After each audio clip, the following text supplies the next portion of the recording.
कैसे हैं साथियों। आशा करता हूं आप सभी बहुत अच्छे होंगे। स्वागत है आपका अपने स्टडी चैनल स्टडी विद अर्पित पर। हम लोग पढ़ते हैं फिजिक्स क्लास 12th की और अभी तक हम लोगों ने 7 चैप्टर पढ़ चुके हैं और आज हम लोग पढ़ेंगे 7वें चैप्टर प्रत्यावर्ती धारा अल्टरनेटिंग करंट के कुछ इंपॉर्टेंट क्वेश्चंस की सीरीज को शुरू करते हैं। तो आज के जो मोस्ट इंपॉर्टेंट क्वेश्चंस हैं जो आपके सामने आपको दिखाई दे रहे हैं उन क्वेश्चंस को आज हम लोग सॉल्व करेंगे और बहुत ही आसान तरीके से सॉल्व करेंगे जिससे कि आपको एग्जाम में कोई भी प्रकार की दिक्कत ना आए। तो शुरू करते हैं आज की क्लास। पढ़ते हैं पहला क्वेश्चन क्या दिया गया है। लिखा हुआ है प्रत्यावर्ती वोल्टेज का समीकरण V बराबर 220 साइन 100 पाई t वोल्ट है, ये दिया हुआ है और ज्ञात करना है शिखर मान ज्ञात करना है, वोल्टेज का शिखर मान ज्ञात करना है, आवृत्ति ज्ञात करनी है, आवर्तकाल ज्ञात करना है और क्या ज्ञात करना है, हमें VRMS निकालना है। क्या निकालना है? VRMS निकालना है। ठीक है, तो अब हम लोग करते हैं और शुरू करते हैं ये क्वेश्चन को सॉल्व करना। कितनी आसानी से क्वेश्चन होता है तो देखते हैं। देखिए, सबसे पहला काम सॉल्यूशन से पहले आपको इसकी जनरल इक्वेशन पता होनी चाहिए। जनरल इक्वेशन होती क्या है? तो इसकी जो जनरल इक्वेशन होती है V is equal to V naught sine omega T. क्या होता है? साइन ओमेगा टी होता है। ठीक, अब अगर हम इस वाली इक्वेशन से इस इक्वेशन की कंपेयर कर दे, तुलना कर दे, तो तुलना करने पर हमें क्या मिलेगा? सबसे पहले आपको दिखाई दे रहा V नॉट और यहाँ V नॉट की जगह कितना है? 220।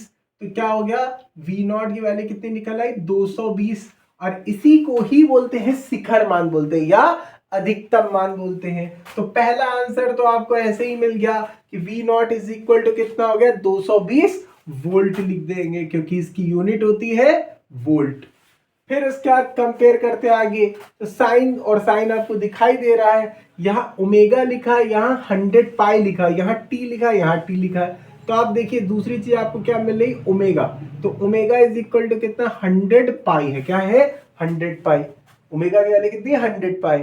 अब हमें दूसरी चीज निकालनी है, आवृत्ति निकालनी है और हमें पता है ओमेगा इज इक्वल टू होता है, ओमेगा बराबर होता है 2 पाई एफ। क्या होता है? 2 पाई एफ। और यहाँ ओमेगा की वैल्यू कितनी दी गई? हमें 100 पाई दी गई। तो यहाँ से एफ की वैल्यू निकाल सकते हैं। देखिए यहाँ पे कितना? 100 पाई और यहाँ पे कितना है? 2 पाई। कैंसिल हो जाएगा, पाई से पाई कैंसिल और यहाँ कैंसिल किया तो कितना गया? 50 आ गया। तो ये क्या निकल आई? आवृत्ति निकल के आ गई। तो हमने क्या किया? ओमेगा की वैल्यू हमें यहाँ पे पता है 100 पाई, हमने यहाँ पे रख दिया और omega is equal to formula था 2 पाई एन होता है, हमने 2 पाई एन लिख दिया और वैल्यूज पुट अप कर दी हमने। एफ इज इक्वल टू कितना निकल गया है हमारे पास? 50। हमने निकाला क्या है? आवृत्ति निकाली। तो आवृत्ति का मात्रक क्या होता है? हर्ट्ज होता है। क्या होता है? हर्ट्ज या सेकंड इनवर्स होता है। ठीक है, अब तीसरी चीज के बाद चौथी चीज इन्होंने क्या पूछी? आवर्तकाल पूछ रहे। क्या पूछ रहे? आवर्तकाल। तीसरी चीज क्या पूछी? आवर्तकाल। तो आवर्तकाल जो होता है इसे टी से लिखते हो। टी बराबर होता है 1/f होता है। क्या होता है? T is equal to 1/f। F की वैल्यू कितनी है हमारे पास? 50 दे रखी है भाई, तो नीचे 50 लिख दिया हमने। और जब 50 से इसको डिवाइड करेंगे, देखिए 0 लगा है तो पॉइंट लगा के एक डिजिट पर हमने 0 लगा दिया और एक से जब 5 को डिवाइड कर देंगे तो कितना आ जाएगा? 2 आ जाएगा। ठीक है, तो कितना है? 0 पॉइंट, ठीक है, 0.02 आ गया हमारे पास। 0.02 ऐसे इसको लिख सकते हैं हम लोग। ठीक है, तो ये निकल के आया क्या? आवर्तकाल। और आवर्तकाल का मात्रक क्या होता है? सेकंड होता है। क्या होता है? सेकंड होता है। फोर्थ पॉइंट इन्होंने क्या पूछा है? VRMS पूछ रहे हैं। क्या होता है VRMS? क्या होता है? तो VRMS इज इक्वल टू होता है, RMS का मतलब होता है रूट मीन स्क्वायर। क्या होता है? RMS का मतलब होता है रूट मीन स्क्वायर। तो वोल्टेज का रूट मीन स्क्वायर, जिसे वर्ग माध्य मूल मान भी हम लोग कहते हैं, इसके लिए फॉर्मूला होता है V नॉट अपॉन √2। ठीक, अब देखो V नॉट की वैल्यू कितनी है हमारे पास? V नॉट की वैल्यू 220 है। हाँ, और नीचे कितना है? √2। अच्छा, कभी अंडर रूट में 2 अपॉन में नहीं रखेंगे हम लोग, तो इसलिए क्या करते हैं, √2 से हमने ऊपर और √2 से नीचे मल्टीप्लाई कर दिया। तो √2 और √2 मिलके बन जाएगा 2। तो जब 2 से इसको कैंसिल करेंगे तो कितना देगा, सॉरी ये जब कैंसिल करेंगे तो हमारे पास आएगा 110 √2 आ गया। तो ये क्या निकला है, VRMS निकल आया। तो पहली चीज हमने कंपेयर करके शिखर या अधिकतम मान निकाला। फिर हमने निकाला क्या, यहाँ ओमेगा, ओमेगा कोणीय वेग होता है जिसका फॉर्मूला 2πf होता है, जिसकी वैल्यू हमारे पास 100π थी। f यहाँ से हमने फ्रीक्वेंसी निकाल ली। देन उसके बाद हमने क्या किया, t निकालना। t निकालना मतलब आवर्तकाल कह रहा है, टाइम पीरियड्स की बात कर रहा है। तो टाइम पीरियड क्या होता है, 1/f होता है। f की वैल्यू 50 निकाल ली, सॉल्व कर लिया। फिर हमसे पूछ रहा है रूट मीन स्क्वायर पूछा है, VRMS पूछ रहा है, तो VRMS निकालने के फॉर्मूला होता है V0/√2। तो V0 की वैल्यू हमने लिखी है, √2 को √2 हमने एज इट इज लिख देना है, ठीक है। और ये मल्टीप्लाई करेंगे तो कितना देगा, 2 से ऊपर नीचे कैंसिल कर देंगे तो 110 √2 हो जाएगा हमारा। तो इस तरीके से पहला क्वेश्चन आपने देखा। अब सेकेंड क्वेश्चन देखिए, सेम टू सेम इसी तरह ही ये भी करा जाएगा, कोई अलग से कुछ नहीं है, ठीक है। बस इसमें क्या कह रहा है, इसमें वोल्टेज की बात कह रहा था और इसमें क्या दे रहा है, इसमें आपको धारा की बात कर रहा है कि धारा कितनी होगी। तो कंपेयर कर देते हैं, यहां पर भी सेम इसी तरह से कंपेयर करते हैं हम लोग। तो I is equal to I0 sin ω/t + phi, यही होता है फॉर्मूला। हाँ, इससे कंपेयर करो।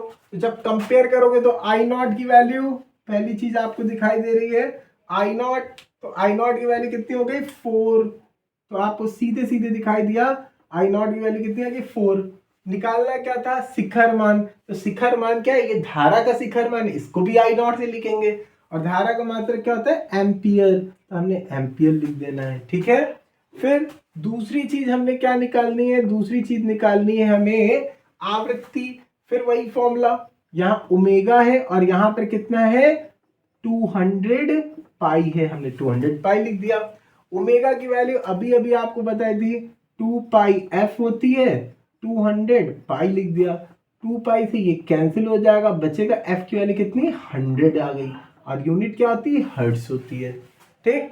फिर तीसरी चीज हमसे पूछ रहा है, तीसरी चीज क्या होगी, तीसरी चीज इन्होंने पूछा आवर्तकाल कितना होगा, क्या है, आवर्तकाल। तो आवर्तकाल आपको पता है t बराबर क्या होता है, 1/f होता है। f की वैल्यू अभी अभी हम लोगों ने निकाली, कितनी है, 100 है, 100 लिख दी। तो कितना है, 0.01 निकल आया, निकल आया। अब फोर्थ पॉइंट के बाद हमसे लास्ट में पूछ क्या रहा है, IRMS पूछ रहे हैं। तो IRMS निकालने के लिए हमने क्या किया, IRMS मतलब रूट मीन स्क्वायर, किसका, धारा का।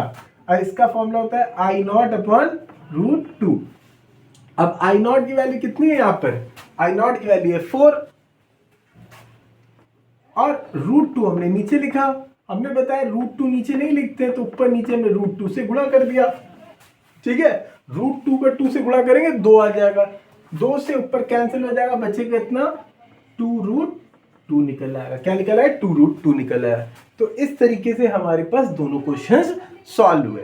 तो बहुत ही आसान से क्वेश्चंस थे और ये आपको क्वेश्चन फ्री के नंबर से में देखे जाते हैं। अगर आया तो आपको फ्री का नंबर देके जाएगा, केवल डिक्टू क्या, सिर्फ कंपेयर करना था। आपने कंपेयर किया और सारी वैल्यूज निकाल ली। अब ये जरूरी नहीं कि हर क्वेश्चन में आपसे चारों पॉइंट पूछेगा, ये मैंने आपको 2 तरीके के क्वेश्चन बताए और जितना मैक्सिमम क्वेश्चन इससे बन सकता था मैंने आपको बताया। तो आप लोग इसे कॉपी पे नोट करेंगे, सॉल्व करेंगे, इसको नोट जरूर कर लिया करिए। आप लोग पढ़ते हैं, डेली का डेली पढ़ रहे हैं। मुझे पता है कि आपके पेपर बहुत जल्दी आने वाले, बोर्ड एग्जाम आने वाले और आपकी तैयारी भी अच्छी चल रही होगी। अगर तैयारी में थोड़ी सी भी कमी रह गई तो रिजल्ट अच्छा नहीं आएगा। तो इसीलिए अपनी तैयारी को और इनहेंस करें, डेली प्रैक्टिस करें, डेली पढ़ाई करें, ताकि आप अच्छा से अच्छा रिजल्ट पा सकें। बस एक बात और भी कि रिवीजन का टाइम जरूर निकालें। आप लोग रिवीजन के लिए समय जरूर निकालें। रिवीजन जितना करेंगे उतना आपके लिए अच्छा होगा। तो आज के लिए इतना ही। आप लोग अगर नए हैं तो चैनल को सब्सक्राइब जरूर कर दीजिएगा और शेयर कर दिया करिए, लाइक कर दिया करिए, कमेंट करके जरूर बताया करिए कि आपको क्लास कैसी लगी। Thank you so much.